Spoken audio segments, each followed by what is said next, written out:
straight to the heart. Keep back! Go on! Keep away with your hideous human feet, spreading diseases.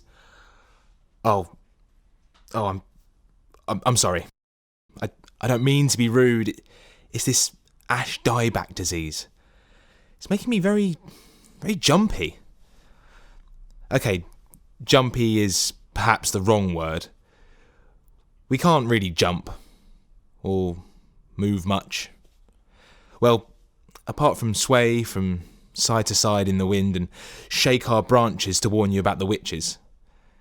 You know about the witches, don't you? Yeah. But us trees can be nervous just like you humans. Pity the poor ones starring as those extras in scary movies. They're not paid, you know. Just expected to stand there and not shake even though they're terrified. Ooh. Anyway, where was I? Ash dieback. We ashes stare death in the face every day.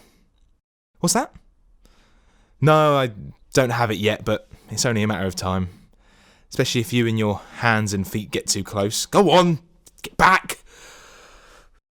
You see, it's spread by infected ash logs and leaves. You haven't been in another wood recently, have you? Picked up any of that? You know. It. Ooh, I find it hard to say. Not ash dieback as such, but the thing the disease produces. Okay. Fungus. There you go. Horrible word. There's nothing fun about something that invades your body and rots your heart. It enters any little scrapes or wounds in our bark and gorges its way through our tissues, rotting our heartwood. That's the wood at the centre of our trunks and branches, making us weaker and weaker until we fall apart and, well, die. It's a very slow death too. You could die of boredom waiting for it to finish you off. I mean, if I'm honest. It slowly eats away at you, anything between 6 to 8 centimetres a year. Meanwhile, our leaves become all black as if we've been bitten by the frost. Our shoots shrivel up into blackened stumps. The veins on our leaves turn brown, and sometimes we get these revolting white lumps on our leaf stalks. They look a little bit like fruit, but don't you dare eat them. They'll give you a funny tummy, and we don't want that, what with the lack of toilet facilities around here. Anyway, where was I? Oh, yes, the dreaded disease. You may have seen the signs on other trees. The dark diamond-shaped lesions to our trunks. And that's about the time when our glorious crown gives up and dies. Imagine we were hair falling out. That's what it's like for us. It's the young ones I worry for. Us oldies could withstand multiple infections and still not catch it, but not so with the saplings. No chance to live their lives, here 1 minute, gone the next. You see, the disease takes them quickly, a bit like your little humans, I suppose. It's heart-rotting and heartbreaking to think this disease, this not-so-fungus, is killing us all. Scientists discovered a few years ago, 2012 I think, on the Kent Downs area of outstanding natural beauty, where they noticed it spreading like wildfire. I don't want to make you panic, but what are you going to do without us? If all 150 million of us die across the UK, who's going to stop the land flooding and keep the air clean? We are the tree of life, the Venus of the woods. Oh yes, that's us. In Norse mythology, they believe the tree of life to be an immense and mythical tree that connects the 9 worlds. Close to home, your ancestors believed we had healing and protective powers. Did you know they used to give newborn babies a teaspoon of our sap to protect them from disease? And sometimes they, the parents, not the babies, used to come along and make a cleft in one of our branches, and then pass children with weak limbs or wounds through the gap to heal them. Some of the sights we saw, I wouldn't have minded, but they just used to come along without even asking. Painful.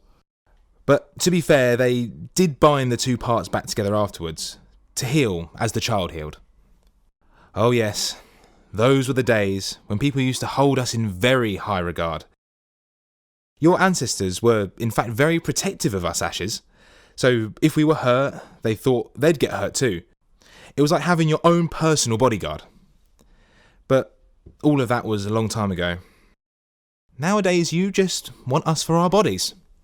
Our wood. Most of you have forgotten about all of our other qualities. Craftsmen have known about our strengths for centuries. If you want a wood that withstands hard knocks without splintering, then that's us. We're the handles on your hammers and axes, your hockey sticks and oars. And that table and those chairs in your kitchen or dining room from a certain Swedish furniture store, that's us. We're very pale, interesting and rather beautiful inside, even though I say it myself.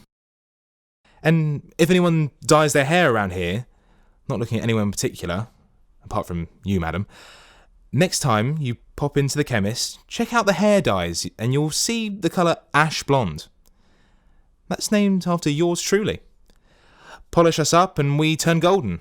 Oh yes, and not forgetting we make excellent firewood and charcoal, but let's keep that to ourselves, shall we? We don't want to encourage any wannabe fire starters to add to the death toll.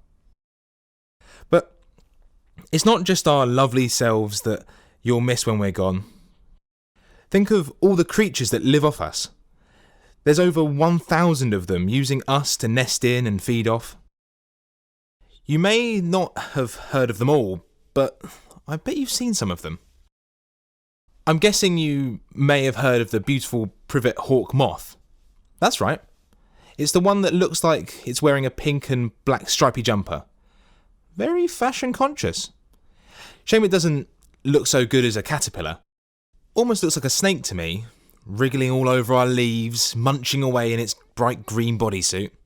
Its flashes of mauve giving us just a hint of what it's going to be wearing in a few weeks' time. And don't get me started on their droppings. Leaves them everywhere. It's disgusting. I wouldn't mind, but they're massive.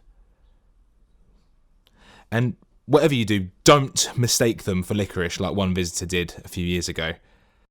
Serves him right for being so greedy, but still. Ugh. Oh, and what about the rowan trees? How are they going to protect themselves from the witches? Because we're the tallest trees around, you know. Some of us grow up to 35 metres.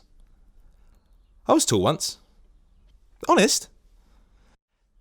Not anymore, now that I've been pollarded. For my own good, apparently. But we're the looker-outers, the night watchers of the woods. Those shorty rowans aren't up for the job. They're all going to have to learn to be brave, I suppose, or invest in some ladders, or perhaps the kind people who look after the woods could build them some watchtowers. Anyway, they're just going to have to learn to look after themselves because scientists reckon ash dieback's going to kill at least 98% of us on the Kent Downs. 98%! Then, in the same breath, they tell us not to panic, that they're carrying out breeding resistance trials so us ash trees can live into the future. Apparently some of us are resistant to the disease. Branches and fingers crossed, guys! But just in case the resistance doesn't work, I thought it best to pass on the stories of Cromer's wood before it's too late and I die. Gone from this world and into the great forest in the sky. Oh, save your pity. I've had a good innings. See my fair share of life. I was the ancient marker for a byway for nearly 400 years before all your fancy satellite technology put an end to that. The things I saw. What did you say? I'm looking pretty good for 400 years old. Well, thank you. I don't like to boast, but I'm actually the oldest tree here. And it goes without saying, the most knowledgeable. A custodian of the stories of Cromer's wood. And have I got some stories for you? Come then, my friends, gather closer. That's close enough.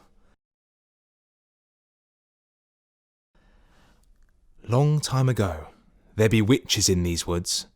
One friendly, one, let's just say, not so friendly. Trouble is, they was identical twins, so you can never tell which witch was which. Oh, come on, who has written this nonsense? All you need to know is that one witch was good, and the other rotten as anything. Though not as rotten as the rottenest circus witch that ever lived, and who just happens to make an appearance in this tale.